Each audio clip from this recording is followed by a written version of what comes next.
आप सबको मेरा प्यार भरा नमस्कार। रंगों का त्योहार यानी होली आ रही है और होली में रंगों के साथ हमें याद आती है वो पूरन पोली।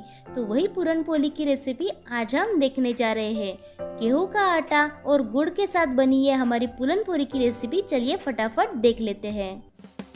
पूरन पोली के लिए हमें चने की दाल लगती है। मैंने यहाँ पे 250 ग्राम चने की दाल ली है, जिससे लगभग 15 मीडियम साइज़ की पूरन पोली बन जाएगी। सबसे पहले हमें ये दाल को अच्छे से वॉश कर लेना है ताकि इसमें से पूरी डर्ट निकल जाए। दाल एक बड़े से बर्तन में हमें निकाल लेना है और उसे अच्छे से वॉश कर लेना है। मैंने यहाँ पे 2 बार दाल को अच्छे से वॉश कर लिया है। फिर हमें ढेर सारा पानी उसमें ऐड करके उसे 2 घंटे तक भिगोना है। मैं यहाँ पे डायरेक्टली दाल को कुक करने वाली हूँ, इसलिए मैंने क्या किया, इस दाल को कुकर में ट्रांसफ़र कर लिया। आप किसी बर्तन में भी कुक कर सकते हैं, फिर समय का फ़र्क आ सकता है। कुकर में दाल ऐड करने के बाद हमें दाल के ऊपर 1 इंच पानी आ जाए उतना पानी ऐड कर लेना है। फिर उसमें थोड़ी सी हल्दी पाउडर, थोड़ा सा नमक और 1 चम्मच भर के थोड़ा सा तेल भी हमें ऐड कर लेना है और कुकर का ढक्कन बंद करके उसमें से 5 सीटियाँ लगा लेनी हैं। अगर आप पहले से ही दाल को भिगोते हैं तो फिर उसे पकने के लिए थोड़ा सा कम समय लग सकता है। 10 मिनट में ये दाल पक सकती है, लेकिन डायरेक्टली अगर पकाते हैं तो उसे 15 से 20 मिनट तक आपको पकाना है। यहाँ पे मैंने 2 बाउल भर के गुड़ लिया है। जितनी आपने दाल ली थी उतना ही आपको गुड़ भी लेना है। आप ग्रेट करके या तोड़ के भी गुड़ को ले सकते हैं। 20 मिनट बाद दाल भी अच्छे से पक गई थी, उसमें से भाप निकलने देना है और फिर आप दाल को चेक कर सकते हैं। देखिए कितनी अच्छी तरीके से ये गल गई है। बस इतनी ही दाल हमें पकनी चाहिए। फिर दाल को एक छन्नी में निकाल लेना है ताकि जितना भी एक्स्ट्रा पानी होगा वो निकल जाएगा। यहाँ पे मैंने छन्नी में दाल को निकाल लिया है। 15 मिनट तक या 10 मिनट तक हमें दाल को ऐसे ही छन्नी में ही रखना है। फिर एक लोहे की कढ़ाई लेनी है और फिर इसमें दाल ऐड कर देनी है। अब हमें दाल को अच्छी तरीके से गलाना है, इसलिए दाल कढ़ाई में डाल देना है और फिर इसके ऊपर 2 बाउल भर के जो हमने गुड़ ग्रेट करके रखा था उसे भी डाल देना है।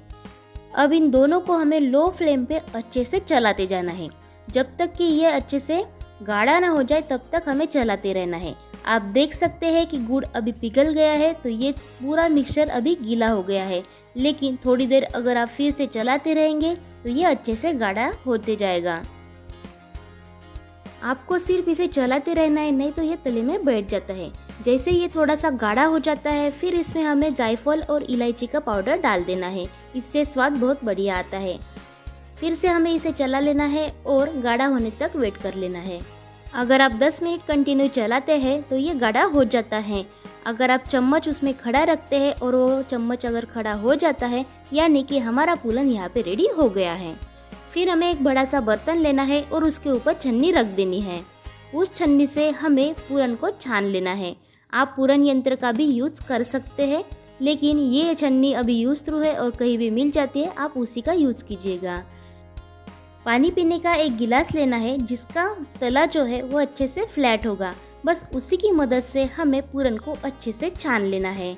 ये प्रोसेस आसान है, 5 मिनट में ये प्रोसेस हो जाती है। गरम गरम में ही हमें ये पूरन छान लेना है। 3 बैच में पूरन को हमें अच्छे से छान लेना है। गिलास पे जितना भी पूरन चिपका होगा और छन्नी में चिपका होगा वो निकालते जाना है और नेक्स्ट बैच ऐड करते जाना है। गिलास और छन्नी अच्छे से क्लीन हो जाए फिर से हमें थोड़ा सा पूरन डाल देना है और छन्नी से छान लेना है। इस तरीके से मैंने पूरे पूरन को अच्छे से छान लिया है। आप देख सकते हैं कितने अच्छे सॉफ्ट तरीके से हमारा पूरन यहाँ पे बनके रेडी हो गया है। पूरन बनाना जितना इम्पोर्टेंट है उतना ही उसका सॉफ्ट आटा लगना भी इम्पोर्टेंट है, तभी पूरन पूरी अच्छे से बनके निकल आती है। तो आटा लगाने के लिए मैंने यहाँ पे गेहूं का आटा लिया है। मैंने यहाँ पे 2 बाउल भर के गेहूं का आटा लिया है, लेकिन पूरी पूरन पूरी अगर आपको बनानी है तो उसके लिए 4 बाउल आटा आपको लगेगा। फिर इस आटे में हमें थोड़ी सी हल्दी पाउडर और थोड़ा सा नमक भी डाल देना है और थोड़ा थोड़ा पानी ऐड करते हुए हमें आटा लगाना है। 2 बाउल के लिए हमें यहाँ पे 1 बाउल पानी लगने वाला है, लेकिन थोड़ा थोड़ा ऐड करते हुए हमें आटे को गूंथते जाना है। देखिए आटा लगाने के लिए हमें पूरा 1 बाउल भर के पानी लग गया है। बस इसी तरीके से सॉफ्ट आटा हमें लगा लेना है। जब पानी से आटा अच्छी तरीके से गूंथ जाए, फिर हमें 1/4 बाउल भर के तेल भी लेना है और इस पूरे तेल को भी हमें डालते हुए अच्छे से आटे को गूंथ लेना है। थोड़ा थोड़ा तेल हमें ऐड करते जाना है और आटे को मसलते जाना है। तेल भी हमें 3 बैचेस में ऐड करते जाना है और आटे को गूंथते जाना है। लास्ट में आप देख सकेंगे कि इतना सॉफ्ट और लचीला आटा हमारा बनके रेडी हो जाता है। तो यहाँ पे मैंने थोड़ा थोड़ा तेल ऐड करते हुए आटे को अच्छे से गूंथ लिया है। देखिए लास्ट में भी जितना तेल बचा था उतना भी ऐड करके मैंने यहाँ पे आटे को गूंथ लिया है और आप रिजल्ट देख सकते हैं। जैसे ही हम आटे को डो को ऐसे खींच रहे हैं तो आप देख सकते हैं कि कितना अच्छा लचीलापन इस आटे में आ गया है। बस इसी तरीके का आटा हमें चाहिए पूरन पोली बनाने के लिए, जिससे क्या होगा जब हम पूरन पोली बेलेंगे तो वो ना टूटेगी ना फटेगी और आसानी से बेलती जाएगी। बस इसी तरीके का आटा हमें चाहिए था। अब इस आटे को ढक के हमें 5-10 मिनट के लिए बाजू में रख देना है। तब तक हमें क्या करना है, जितनी भी पूरन पोली हमें एट ए टाइम बनानी है उतने पूरन का गोले बना के रख देने हैं, ताकि जब हम पूरन पोली बनाए तो 10 बार हमारे हाथ गंदे नहीं होंगे। पूरन पोली बनाने के लिए हमें जो सूखा आटा लगता है उसके लिए मैंने यहाँ पे चावल का आटा लिया है। उससे पूरन पोली आसानी से सरक जाती है। जितना आपने पूरन का गोला लिया है उतना ही आप गेहूं के आटे का भी डो ले सकते हैं या कम भी ले सकते हैं, लेकिन पूरन बहुत ज़्यादा कम नहीं लेना है। फिर आटे के लोई को हमें कटोरी का शेप दे देना है। 2 उंगलियों की मदद से हमें ऐसी कटोरी उसकी बना लेनी है और फिर पूरन का गोला उस कटोरी में डाल देना है और दोनों उंगलियों से उसे दबाते हुए ऐसे आटे को ऊपर की साइड लाना है। और जैसे हम मोदक को पैक करते हैं उसी तरीके से हमें इस डो को भी पैक कर लेना है।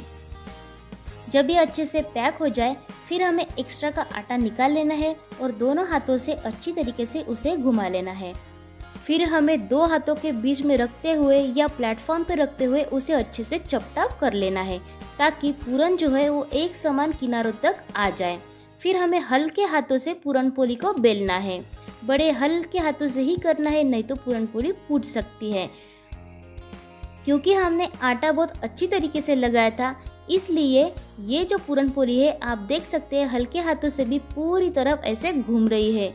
सूखा आटा आपको गेहूं का नहीं लेना है। अगर आप चावल का आटा लेते हैं तो पूरन पोली बनाने में और आसानी हो जाती है।